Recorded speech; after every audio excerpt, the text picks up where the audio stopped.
আপনি বিশ্ব দৃষ্টি দিবস নিয়ে অনেক চমৎকার কিছু ইনফরমেশন আমাদেরকে দিলেন।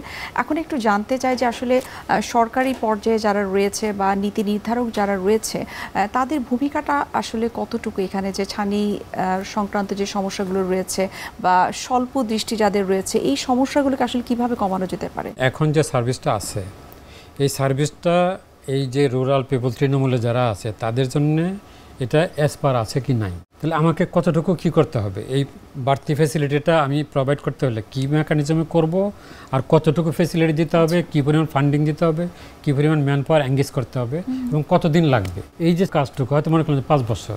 এখন নীতি নির্ধারণী যারা আছে, যারা এক্সিকিউটিভ লেভেলে যারা আছে, যারা মন্ত্রণালয়ে, আপনি তো একজন সচিব পদায়ন হচ্ছে, তো সে হয়তো আগে এই কাজটা করে নাই, এখন পদায়ন হচ্ছে 6 মাস পরে সে চলে যাবে।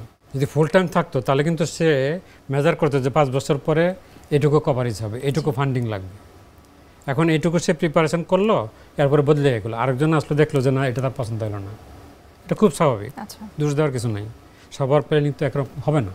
স্যার, অনুষ্ঠানের একেবারে শেষ পর্যায়ে আপনাকে অসংখ্য ধন্যবাদ। এই বিশ্ব দৃষ্টি দিবস উপলক্ষে আপনি অনেক চমৎকার কিছু তথ্য দিয়েছেন এবং কী কী আপনাদের উদ্যোগ রয়েছে এই দৃষ্টিশক্তিকে আসলে বাড়ানোর জন্য, ভালো করার জন্য, চোখকে ভালো রাখার জন্য, এবং এই যে এবারের প্রতিপাদ্য বিষয় যে লাভ ফর আইস।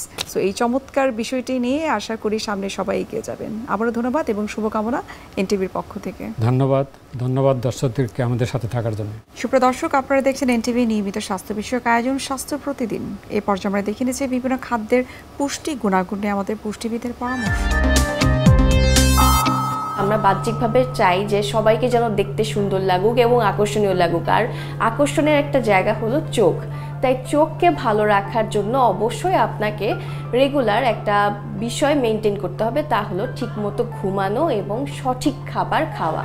আর বিশেষ করে চোখ ভালো রাখার জন্য আপনি যে খাবারগুলো খাবেন তার মধ্যে অবশ্যই ইম্পর্টেন্ট হলো vitamin A, vitamin E, vitamin C যুক্ত খাবার।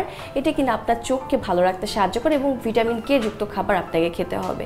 তো আপনি চোখ ভালো রাখার জন্য অবশ্যই সবুজ শাকসবজি খাওয়ার চেষ্টা করবেন এবং বেশি করে সবুজ শাকসবজি খাবেন, যা কিনা চোখের দৃষ্টি ভালো রাখতে সাহায্য করে।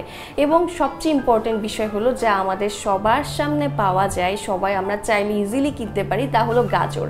গাজরে আছে ভিটামিন এ নামক এক ধরনের অ্যান্টিঅক্সিডেন্ট। ভিটামিন এ আছে এবং এর মধ্যে আছে বিটা ক্যারোটিন নামক অ্যান্টিঅক্সিডেন্ট, যা রোগ প্রতিরোধ ক্ষমতা বাড়ায় এবং চোখের দৃষ্টি বাড়াতে সাহায্য করে।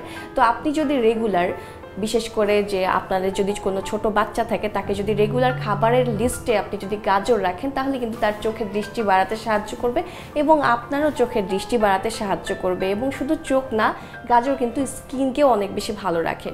এবং ছোট মাছ অনেকে এড়িয়ে চলে এবং মনে করেন যে এটা মনে হয় গরিব মানুষের খাবার বা এটা আমাদের খাবার না। আসলে কিন্তু এর কাজটা একদমই করা উচিত না। ছোট মাছ আপনার রেগুলার ডায়েট চার্টে রাখতে হবে এবং আপনি যদি নিয়মিত ছোট মাছ খান, বিশেষ করে সপ্তাহে 2 থেকে 3 দিন, তাহলে কিন্তু আপনার চোখের দৃষ্টি সুন্দর করতে সাহায্য করে।